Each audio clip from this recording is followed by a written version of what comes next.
you are telling that God, the ultimate Paramatma, is everything.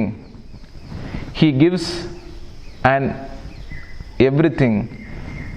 He trying to help us from all obstacles. Paramatma is everywhere, in every place, all time. Then why are you selecting very early morning?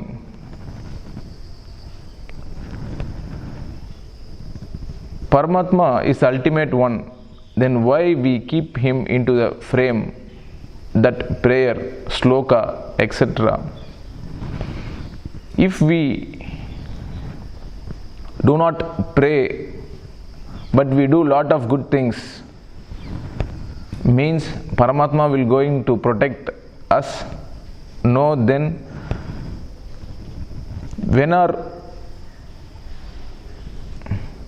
why are we doing all the formalities? If we does not pray, the divine will go away from us. What is the purpose of prayer? Early morning awakening, our spiritual following things.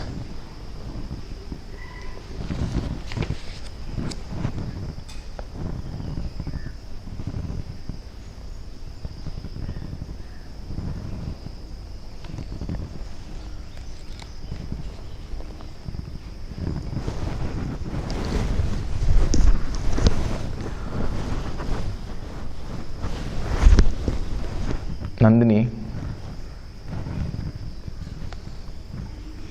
Paramatma is everywhere.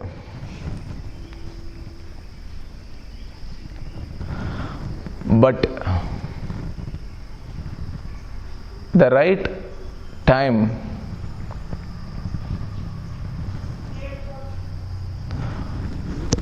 for meditation and yogic practice is the early mornings. Because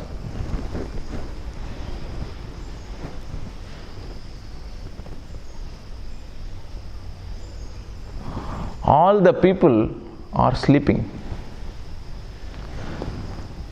When all people are sleeping, there is very less thought waves in the earth. Specifically around you, when the people started sleeping, there is very less thought waves. So it will be very easy for you to get the thought waves of great cosmic and great saints. Not only that, the whole cosmic is flowing its pranic energy in early mornings from 3 to 5. That time is called as Brahma Muhurtam.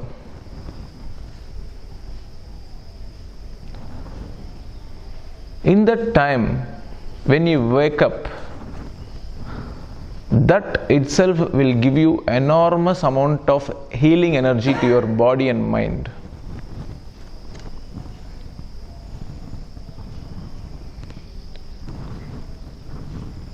That is why all the spiritual practices, meditation, prayers, everything is done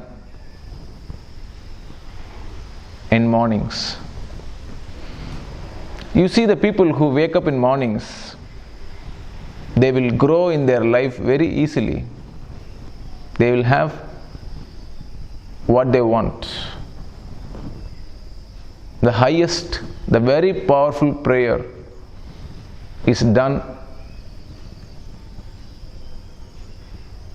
in the early mornings.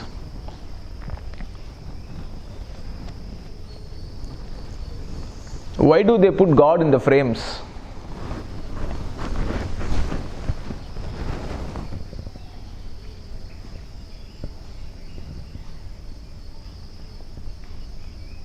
Because you tend to forget good things. That is your general character.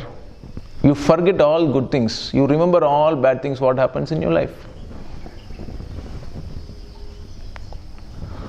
So, they need some tools to make you remember that something is beyond your power. That's something you have to surrender. So, to make you remember, there is a lot of frames. And you forget your mother, father after they die. Only when the day comes, you remember. All other days you are very busy. You don't even remember your father and mother. That is why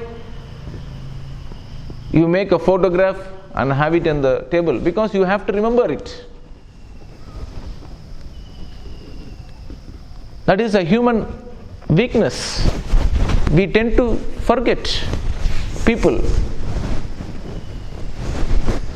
So to make us remember, he is your father, she is your mother, and he is your guru. The photographs have taken and being framed. God has no forms.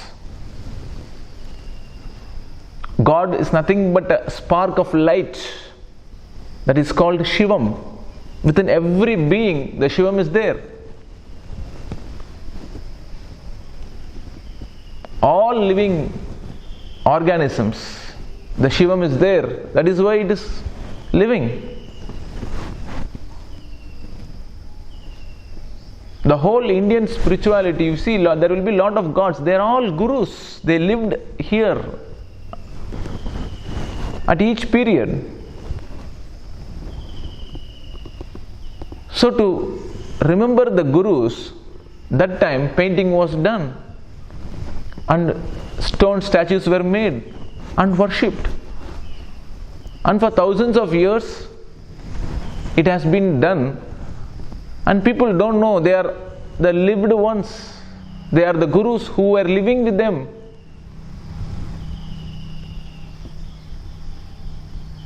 And some rishis in the Vedic period, they created some God's diagram with a secret, with a lesson. This is how this whole Indian spirituality were made. There is a lesson with all the diagram of a deity.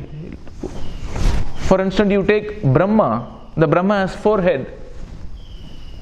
How can a man born with the forehead?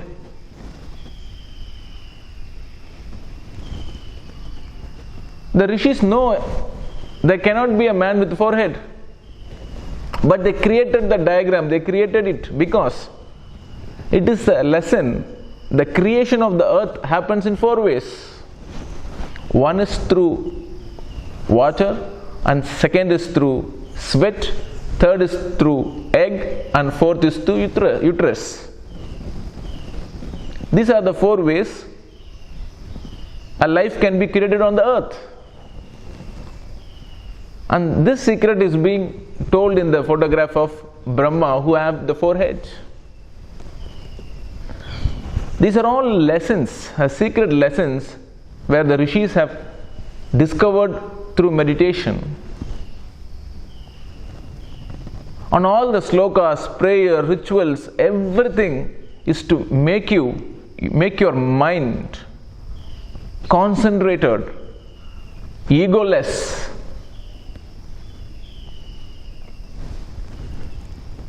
That is the aim of all the spiritual practice.